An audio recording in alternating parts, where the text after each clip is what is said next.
Aloha, everybody, and welcome to Aquarian Radio at aquarianradio.com.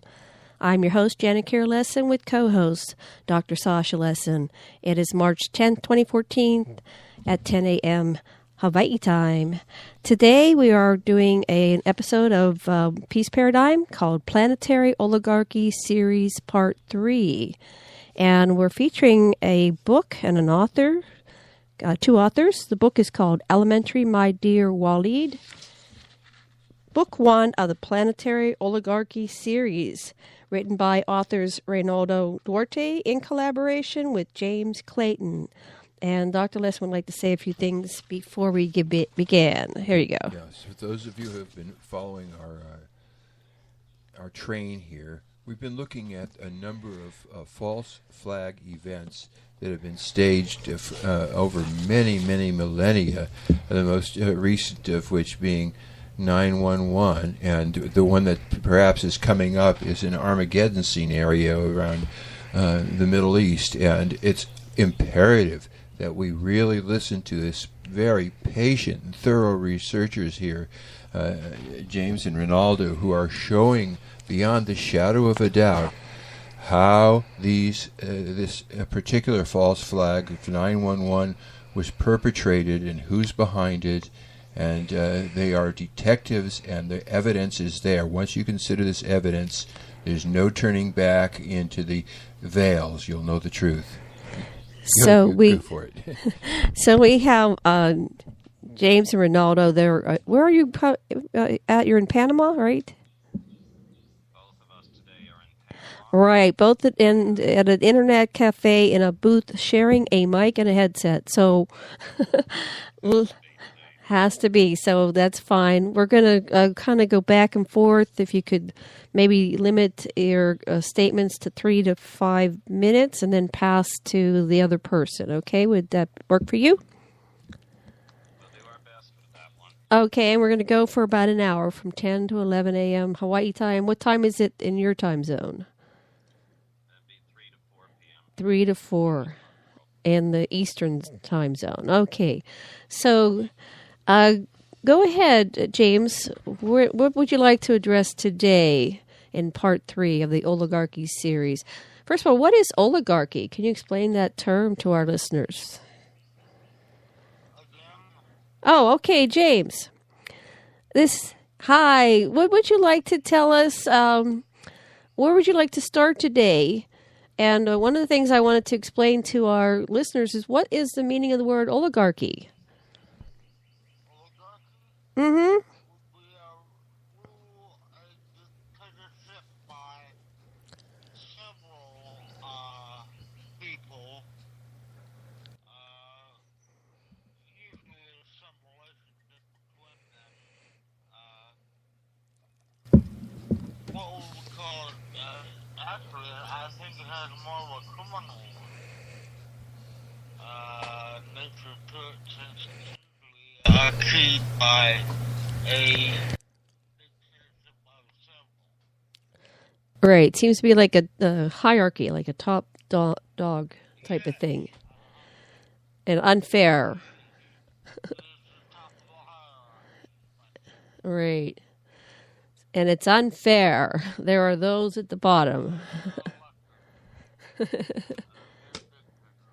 Dictators. And how does that apply to what's going on in the world today?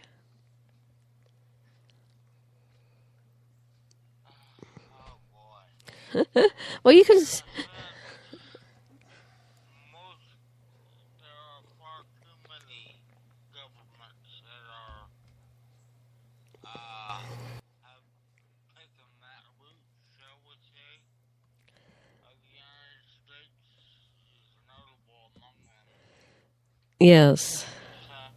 It's a very sad thing to say, but the election we all attend, they all talk about is, well, let's just say, is if the solution has been determined before the vote is ever cast. Mm-hmm.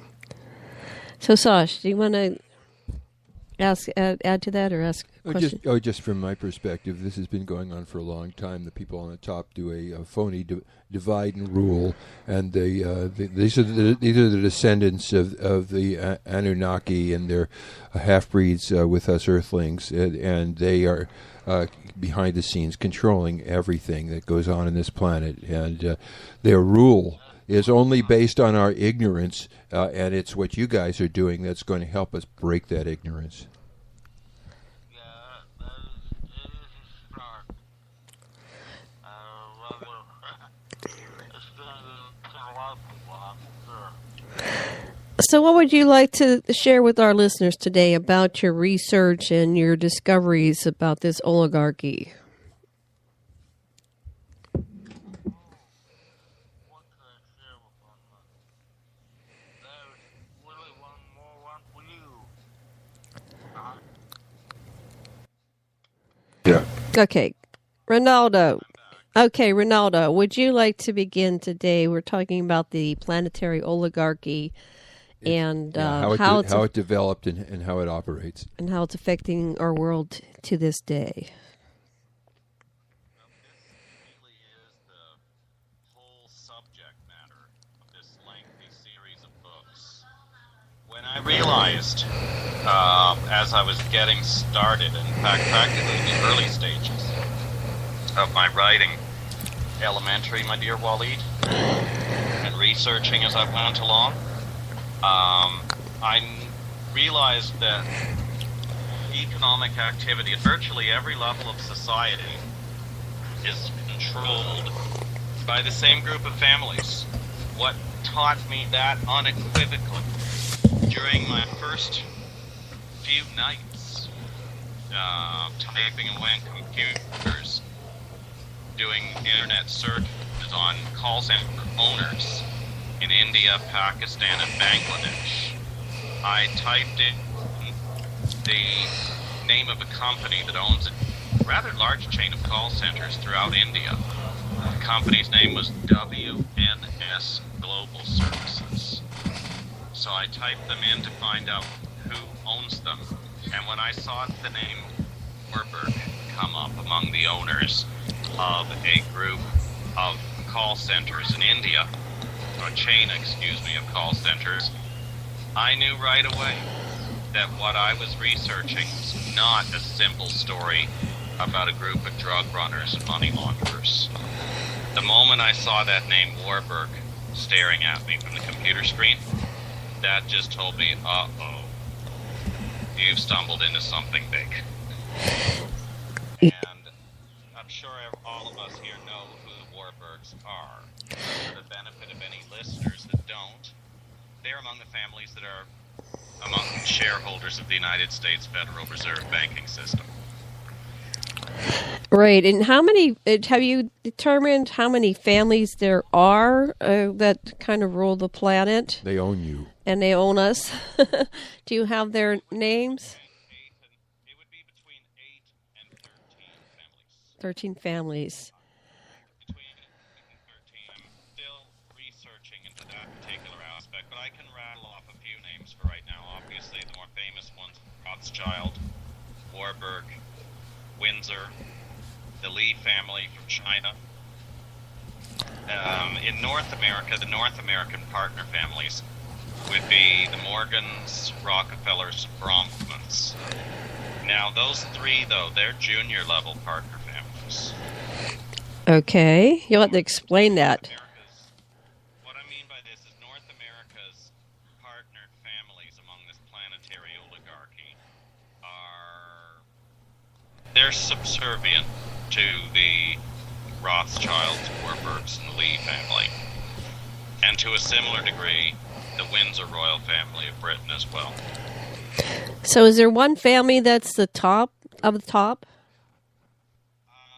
I'm still researching into that, believe it or not. Okay. But this, It would be a toss-up between the Rothschilds and Warburgs. so there's nobody in the Russian sphere in that group. There's no Russians. That is debatable. I'm still looking into it. The Romanovs may well have been perhaps fell out of favor. Yeah, they were married into the English royalty. That's right. They were married into the English royalty too. Right. There's several others, but I'm not going to get into their names right now because I'm still researching to determine whether they would be authentic. Planetary, oligarchy, global elite, partner families. How do they operate? Do they get in the room and conspire, or do they just think the same way, or how do they operate? What have you learned? What I've gathered is that they're in constant contact with each other. That much is obvious. They have their annual Bilderberg Group meeting in Europe, where they consult basically with the people that run errands for them, be them Henry Kissinger, some various prime ministers, presidents of countries, ranking royal families, high-level corporate executives, and they have their meetings. But I am still working on them, and this is for a couple of years from now for another book scheduled for later down the line. What I'm willing to bet here is that with these fully partnered, at least higher level families among this planetary oligarchy, we are dealing with at least a few of them that are able to directly trace their family lineage, not just back to Sumerian times, but we're talking being able to trace their lineage to descendants from some of the beings from Nibiru that came here to Earth in quite ancient times, to say the least. Do you know which of the Nibirans seem to be? Is it Nanar as Allah and Yahweh as Enlil, or what have you found? So far, I haven't really dug deep into that. That is for later this year to dig deep into that. What I'm looking forward, though, to is being able to link up a couple of these families to say that they are related to these beings from this alien planet, and that they trace their ancestry that far back. But more importantly, though, that these families would be getting instructions, or at least advice, from those beings on Nibiru. Have you looked at the works of Sir Lawrence Gardner? Not yet, but I definitely write this name down and run his name through Google tonight. Yeah, he is now no longer with us. Geneticist. He died around the same time. Genealogist, actually. He's a genealogist who had access to the libraries and the royals in the UK area. And so he did the genealogy going all the way back to the Anunnaki, all the way back to Anu and Nibiru. So that's an interesting... And then you might want to listen to our show we did yesterday on Revolution Radio, which we will have up on Aquarian Radio tomorrow. It takes about 24 to 48 hours to get the link up there. But we interviewed... what was his name again? Wait. The fellow we interviewed yesterday was, I'm drawing a blank of his name. Gerald Clark. Gerald Clark, thank you. And he is an Anunnaki researcher. And so we were tying in a lot of these links all the way back through ancient times. But, we need all our researchers to come together because there's not enough hours in the day. And, we're human beings, right? So, I'm going to wind you up and set you loose we can get the hypothesis that Clark he's got some good evidence for, and I'm following up on, is that Ningishita, a son of Enki, who is the chief scientist, was the father of so Enki was the father, and the son was Jesus was Ningishita or Thoth, and his job was to try to overthrow the old gods of fear, like Yahweh, Enlil, and so that it got subverted. But that was the deal, and so that's really an interesting hypothesis that Clark anyway is pursuing.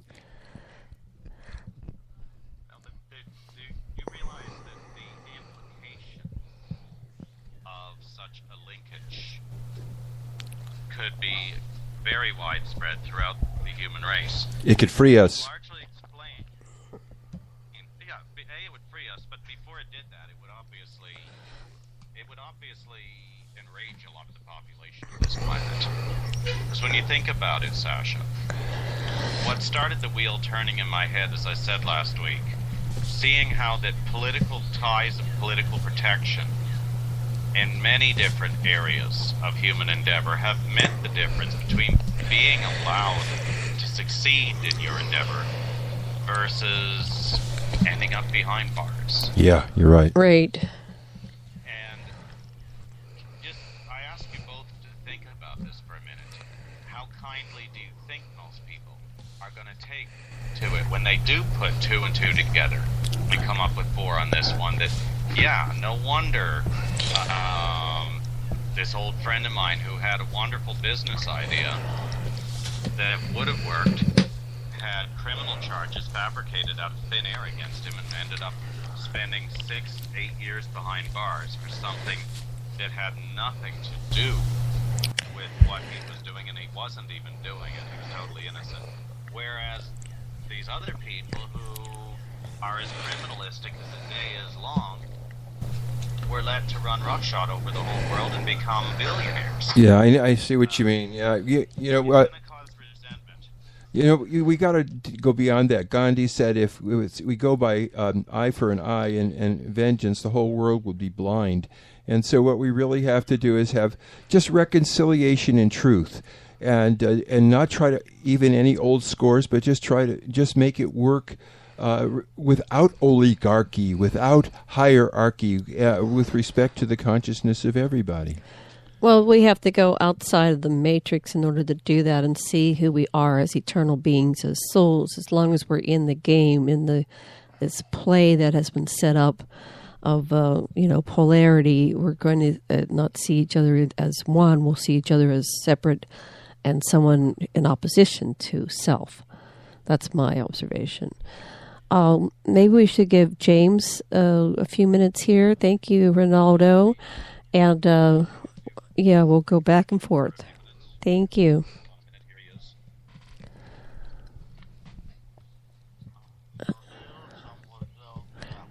Hi. So you've been listening to this conversation. I guess you're not getting our side, but you're getting... Well, we'll have to figure out something different for next week. But what would you like to comment on what was said by Ronaldo? I'm not sure that he said it all. I'm not really what you call a verbal personality. Uh-huh. I do most of my thinking on the typewriter or the keyboard.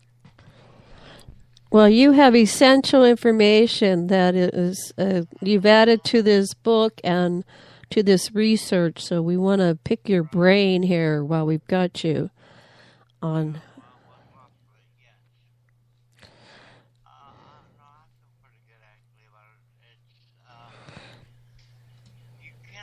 Really put the whole thing in one little neat nutshell. It's far too big for that, as you have commented on. Mm-hmm. This is something that embraces the whole of humanity. I know he's been talking about the Warburgs and Rothschilds. Actually, they were united in marriage back in the 1800s, 1880s, I think. Uh-huh. Paul Warburg and his brother Felix married, I don't know, extended relatives of the Warburgs, the Kuhnenbogen family. And since then, of course, Paul created the Federal Reserve.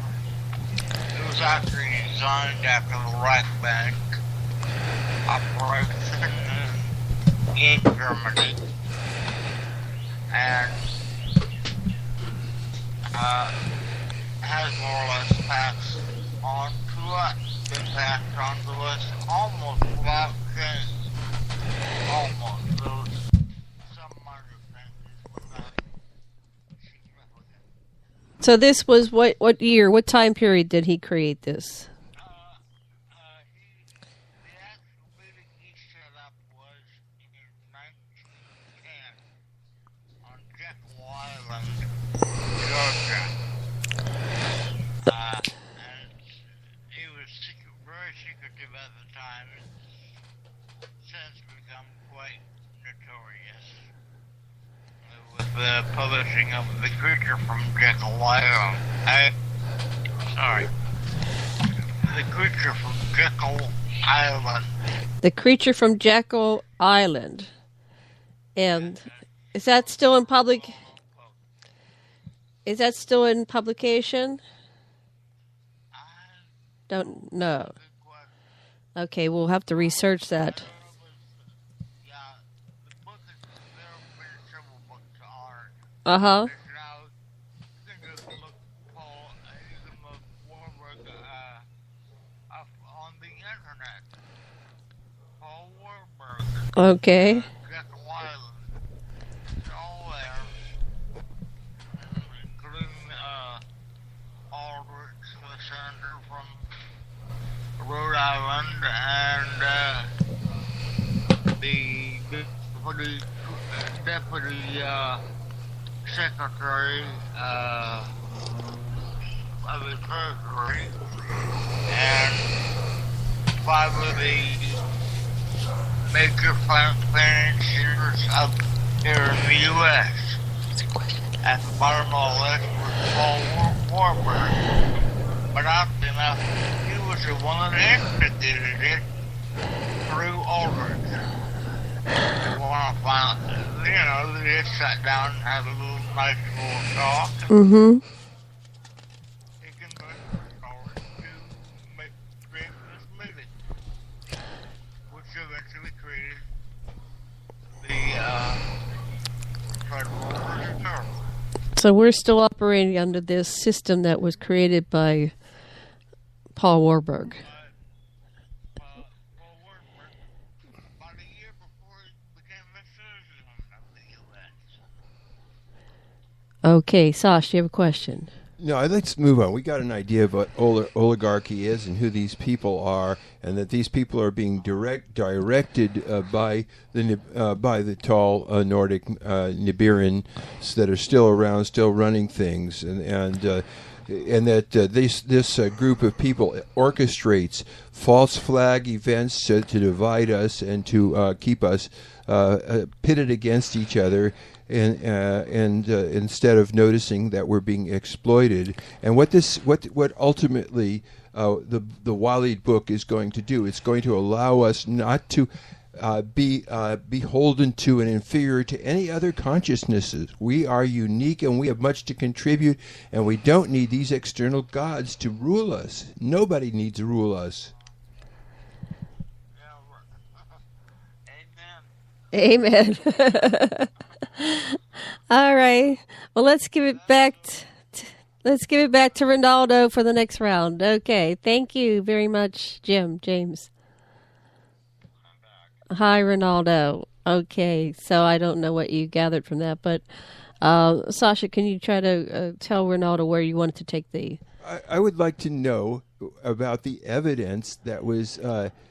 That you've meticulously enumerated about how 9/11 was perpetrated and abetted by our particular false leaders and the leaders behind them and the secret world oligarchy.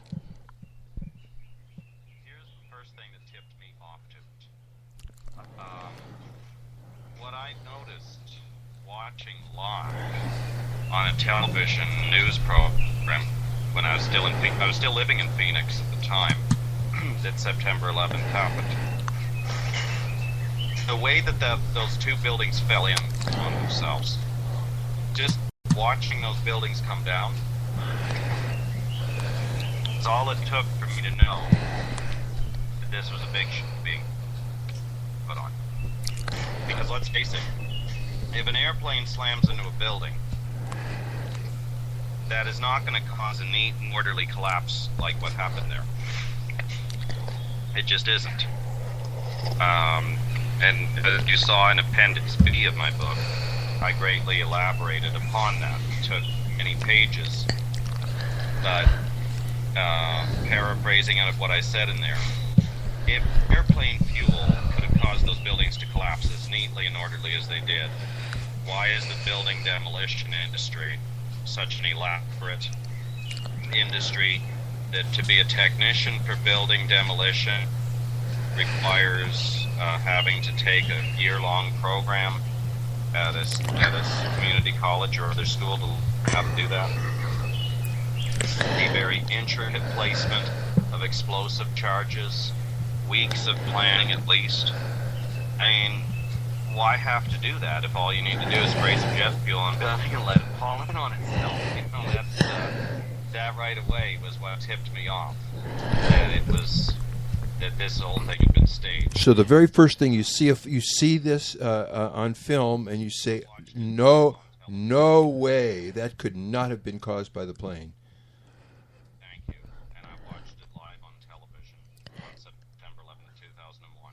Well, let's look at the different incidences, because if you look at Oklahoma City, how did they do that one? And also look at the Pentagon. What were the different systems they were using? Well, if you look at the other thing that told me the Pentagon was a faked incident too, look at the lawn in front of that gaping hole in the side of the Pentagon. That lawn was virtually immaculate shape. If an airplane had plowed into that side of the Pentagon, that lawn should have been all but annihilated. Right. And that's about all you need there. Wait until you read Chapter 18 of Elementary, my dear Waleed. In Chapter 18 is discussed in detail Oklahoma City. A truck parked in front of that building, you know, with explosives made out of farm fertilizers, simply could not have done that. That building in Oklahoma City. And why did they want to get rid of that building so quickly, especially with the court case still in progress? And what is your answer? That made no sense at all. And the courts took no action to try and tell them no. That building has to stay as it is, cordoned off, closed off to the public until further notice. It was a material evidence in a court case. It was a practice run for 911. Probably so. Most likely you are correct on that. But that's what tipped me off. Now, the other thing that started wheels turning in my head was I read some other materials some researchers published about September 11th. The Bush family, the owners of Securasec, the on-site security firm for the World Trade Center complex in New York. How convenient. How convenient. Marvin Bush, the on-site manager for the building security for the World Trade Center complex, one of the president's younger brothers. And their common cousin, Wirt Walker III, was the CEO of the company. I said it a couple of times in Elementary, my dear Wally, that these planetary oligarchy families, they like to keep it in the family. It's safer that way. So these guys had a map of where to mine the buildings because they're the security firm. It was a total inside track.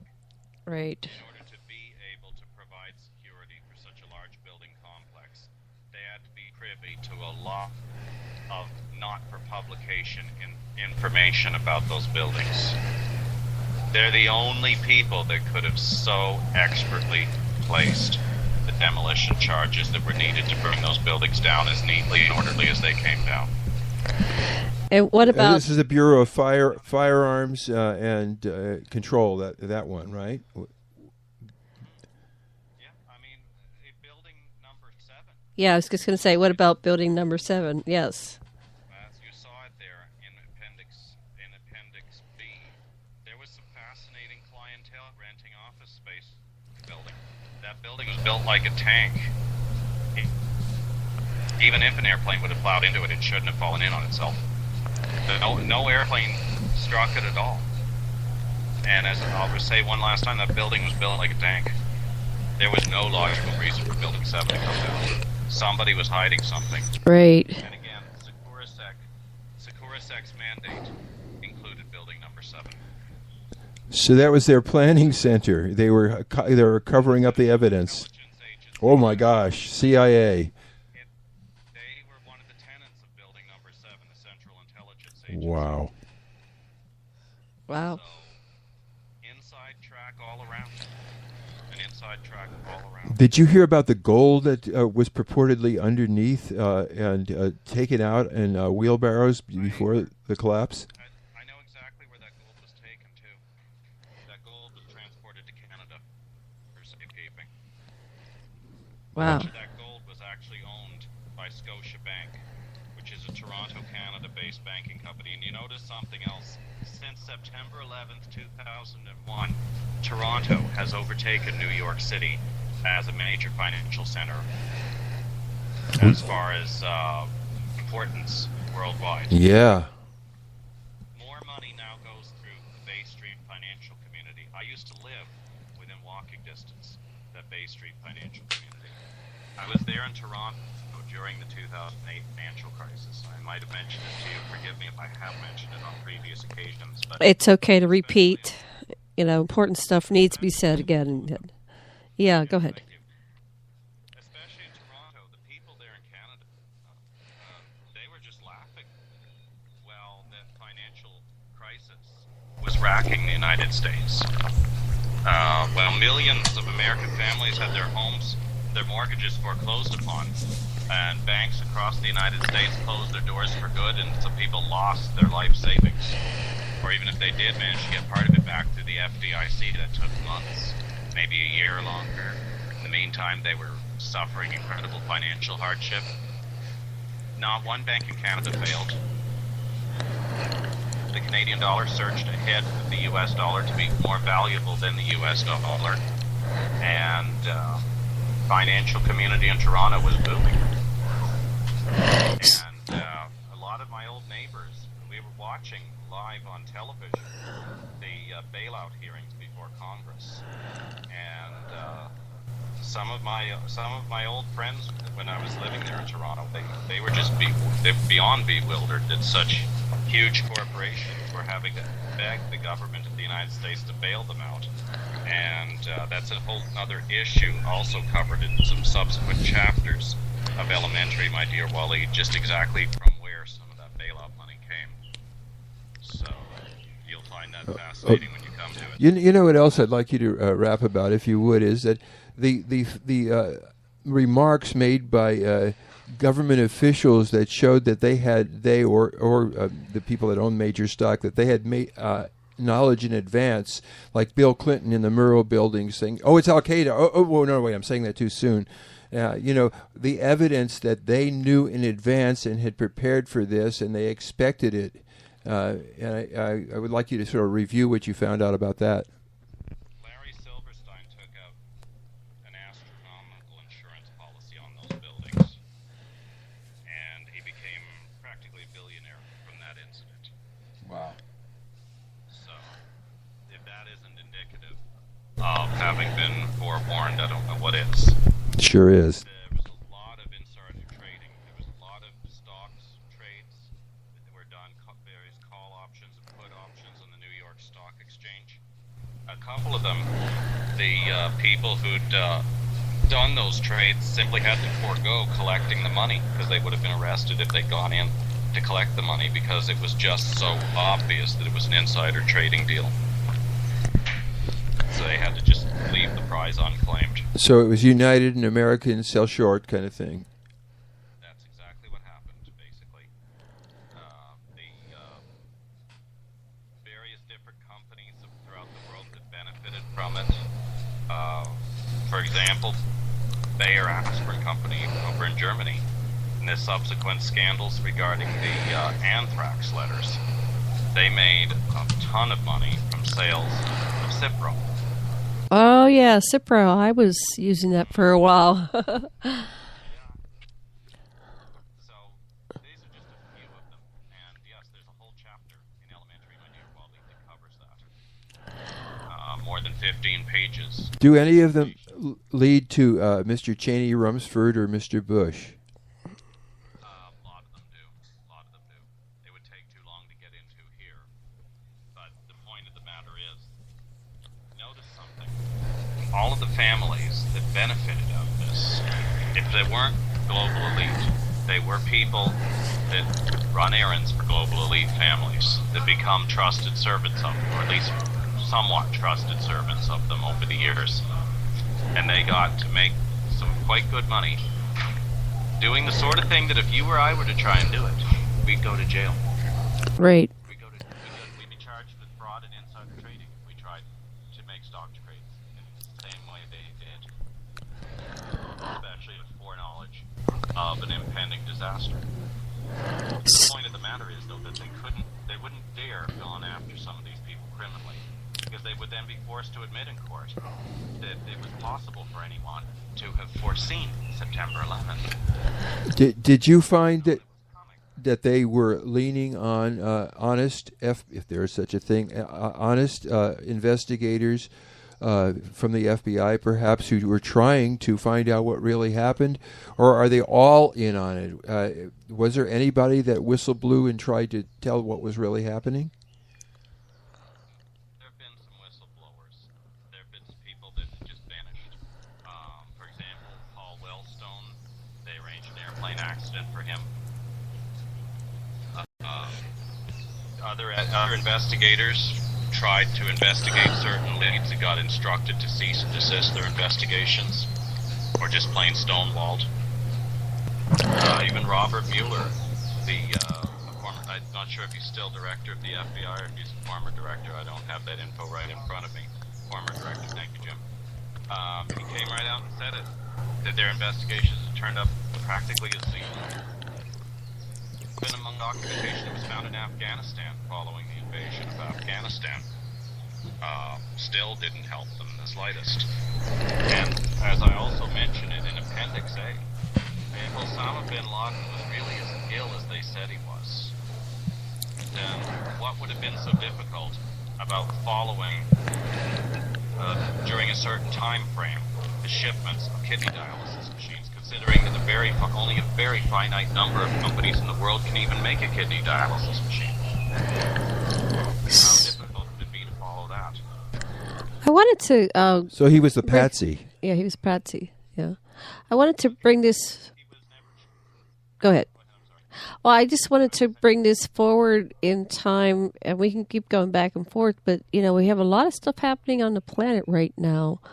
How does all this tie into, like, the Ukraine and Putin and all this stuff that's going on right now? We're on the verge of... Vladimir Putin is a former KGB official, quite high-ranking at that. Mm-hmm. KGB, like all the rest of them, all tied into the same people. Ukraine has oil deposits under it. Russia wants it. So for that reason, Russia has been intervening in the situation in Ukraine that was instigated by outside forces. And you've also noticed that the U.S. Republican Party are practically worshiping Vladimir Putin. What do you mean by that? Explain that to our listeners. Vladimir Putin, former KGB official, no friend at all of the government of the United States. The Republican Party, they have been speaking out in his favor and backing him on his intervention in Ukraine.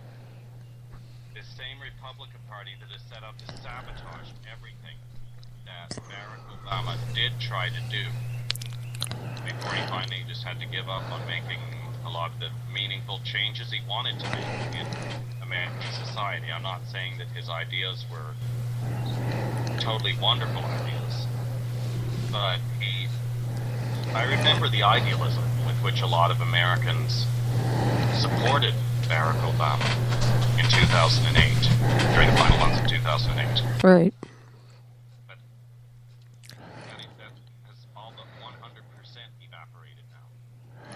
They have things to the point where Barack Obama's approval ratings are some of the lowest any president.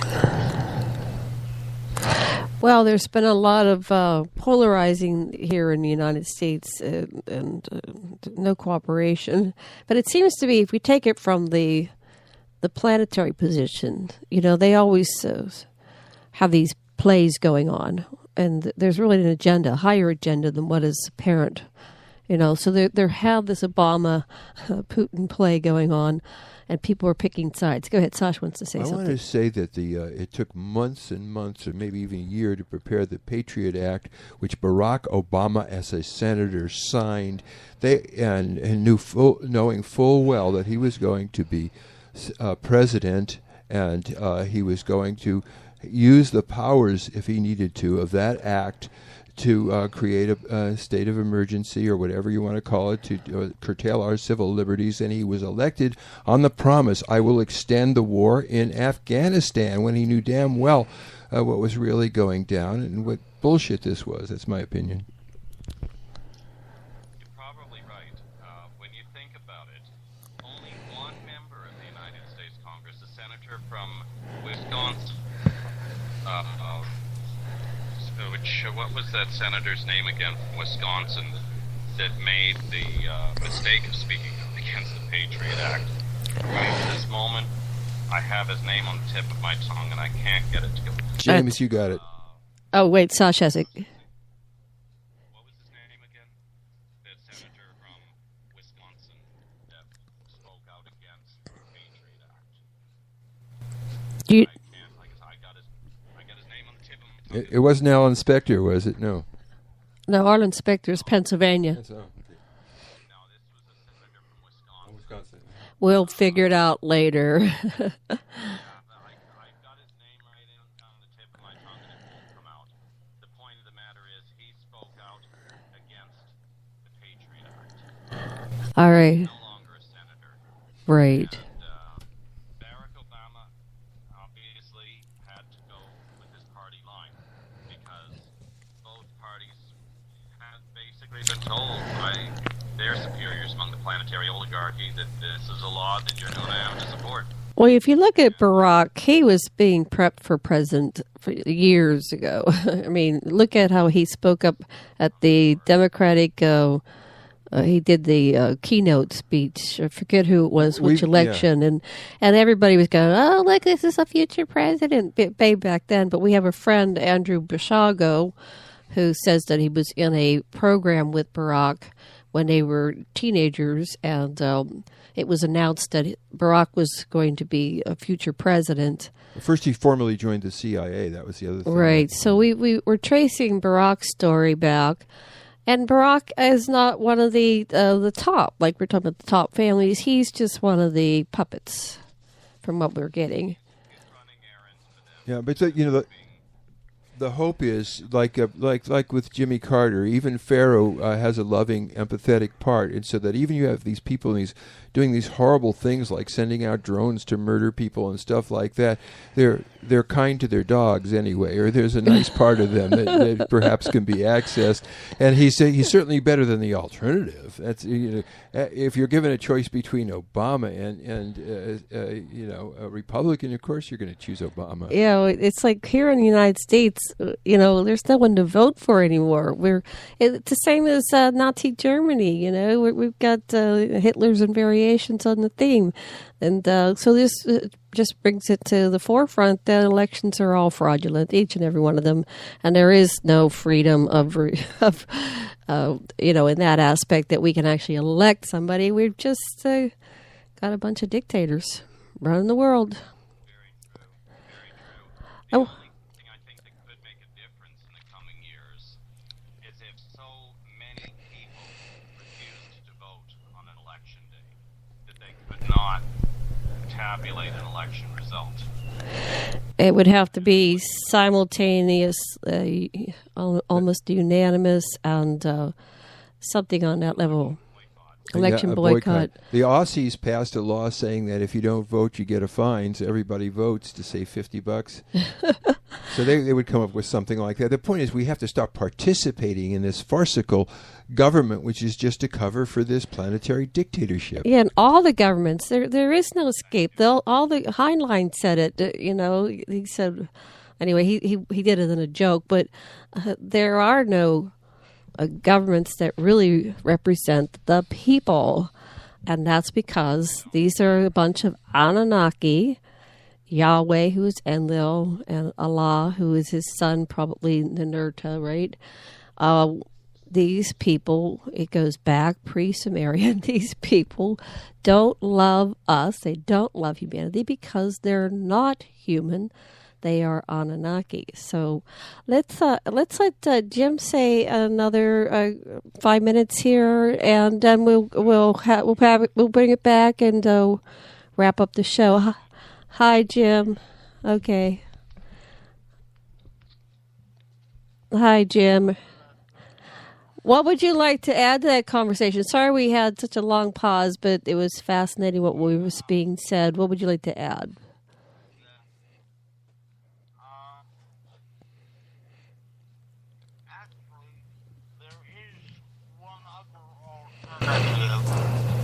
And that is for everybody to vote for anybody. He's gone. Oh my goodness, did we lose? Okay, let me just try to get them back. Hold on one moment, people. Oh, in the meantime, I'll wrap. Okay, Sasha will talk. Sasha. Okay, wait, you were off air for a few minutes there. Okay, say that again. Everybody do what? If everyone, of course, the vote is secret. Yeah, secret, but if everyone voted for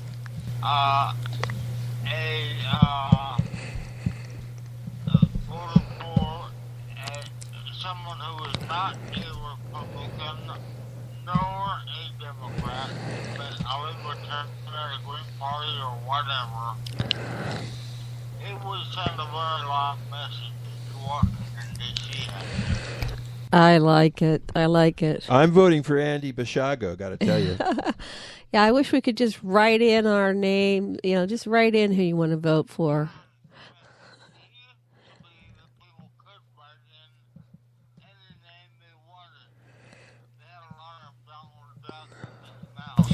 I think that's a great idea. Donald would do a much better job. No, he's a quack.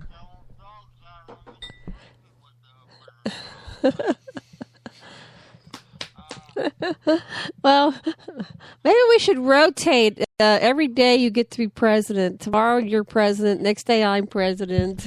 Draw lots. We don't have to have representatives. We can just vote directly in this day and age. Draw lots for who has to do the awful jobs like cock on the dung heap, which is run things.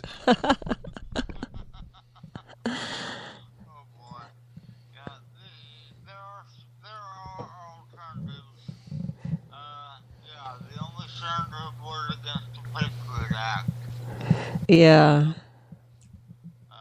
Who was it? Did you figure out his name? Wes Weingold. What a hero.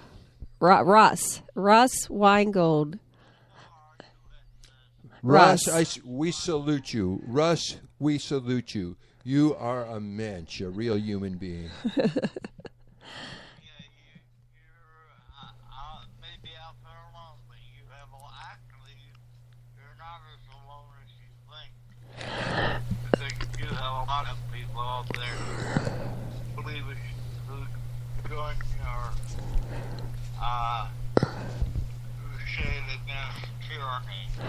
Yes. So, how do we get out of this mess? Okay, so everybody votes for Russ Weinberg. Russ, whatever his name was. I'm sorry.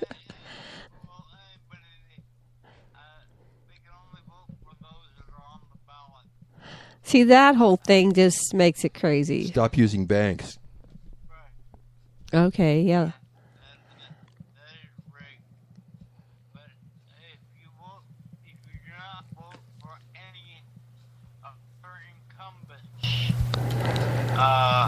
Democrat or even Republican. Oh, that's great.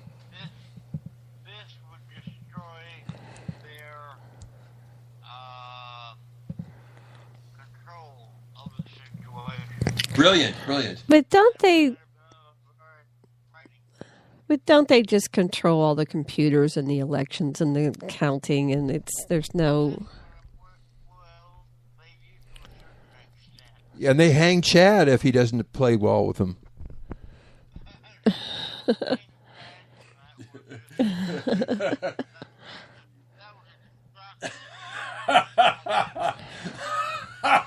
Yes. Because the vote had already been decided by the computer. In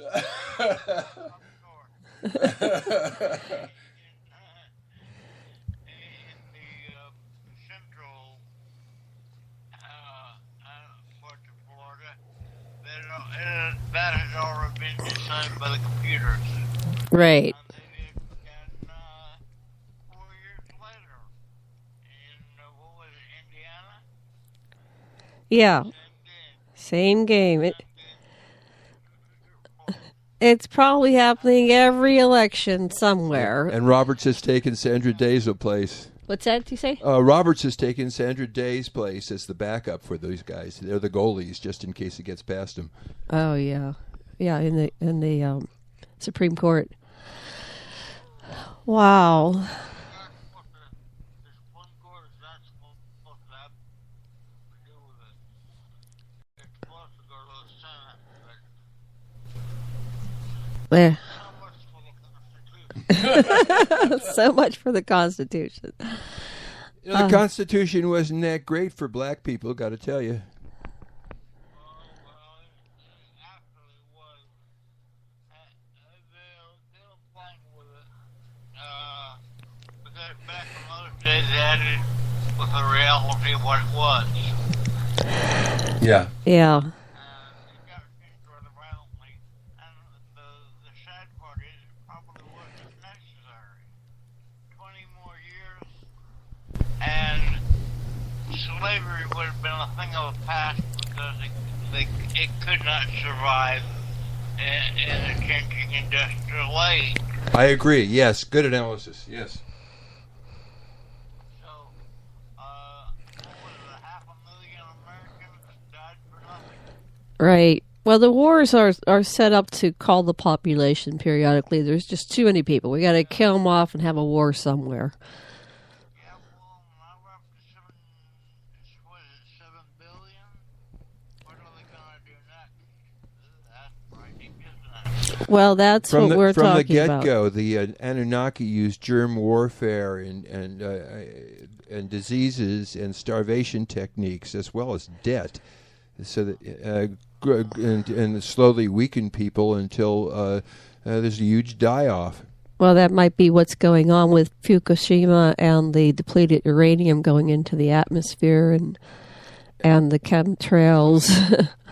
And the scenario centering around Jerusalem and the coming Armageddon that you can see involving Iran, the Palestinians, and Israel. I'm worried a little bit more about China because China's going to have a die-off. Oh, yes. You're talking about 1 billion people going down the tube system. Right. So where are they transferring the seat of power? If they're taking down the United States, where do you think they're going? That's a good question because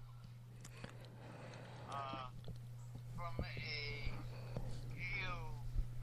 geopolitical standpoint, it would be China. Right. But China is,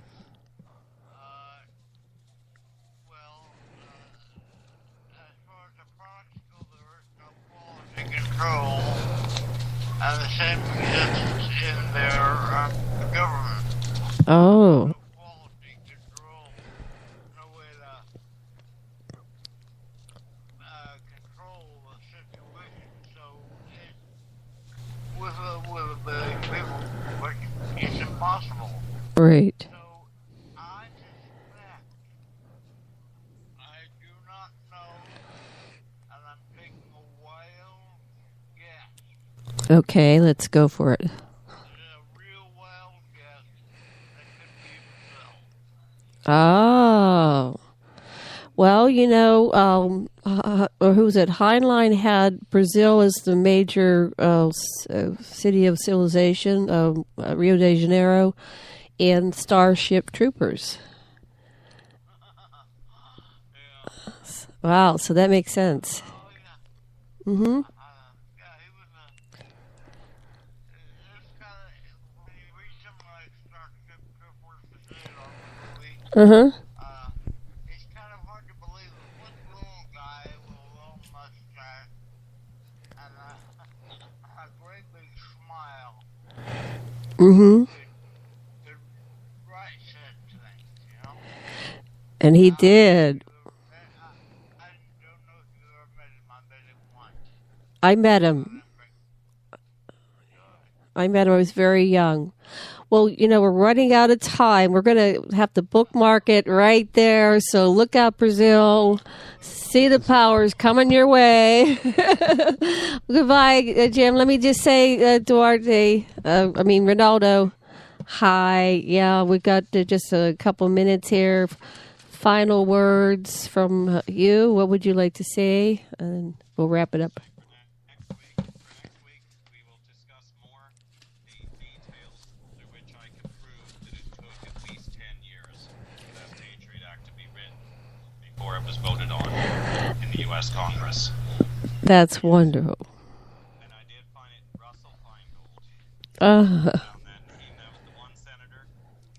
Russell Feingold. Okay. Russell Feingold. Thank you, Russ. And he's no longer a senator. He's no longer a senator, needless to say. He was Very. brave man. And yes, next week we will discuss the details of what kind of preparations, research must have gone into the writing of the Patriot Act. I will have some more details about Jim to put up on your site for this program.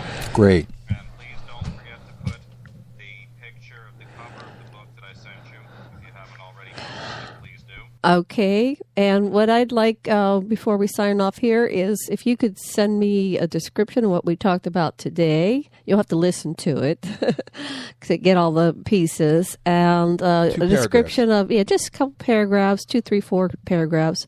So I can make a page on that and a description for next week's show and any photos or illustrations that you find. You can Google them and just something to illustrate what we're talking about. Be great.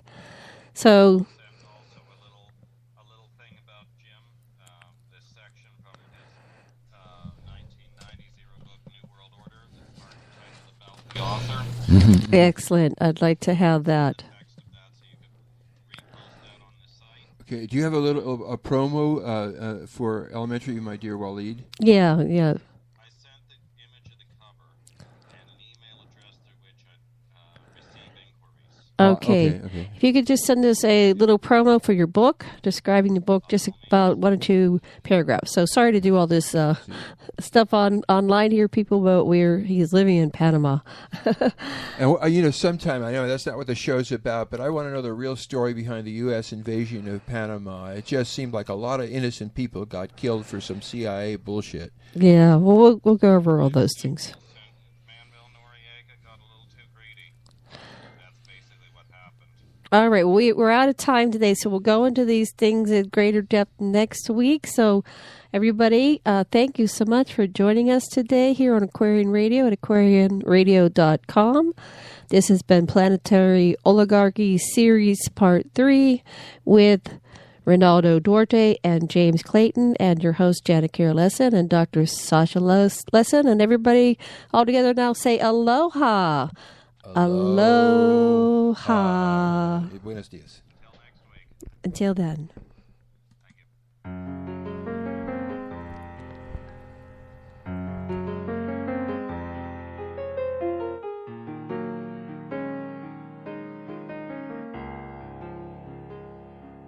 We are all one human family, sharing one home.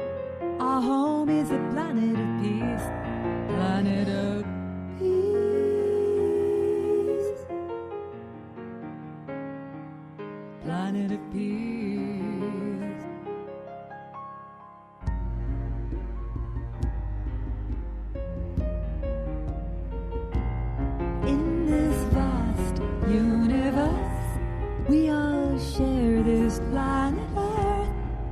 shared the air since the dawn of time.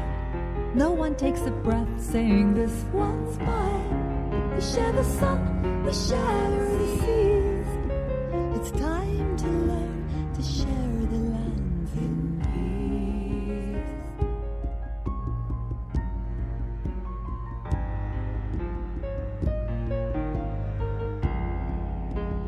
peace. You who govern choose to spend more on war than we can comprehend. We insist you share our wealth, food and water, homes and health, teachers, trees and medicines. Then a time of true peace can begin. We are all one human family, sharing one home. Our home is a planet of peace, planet of peace,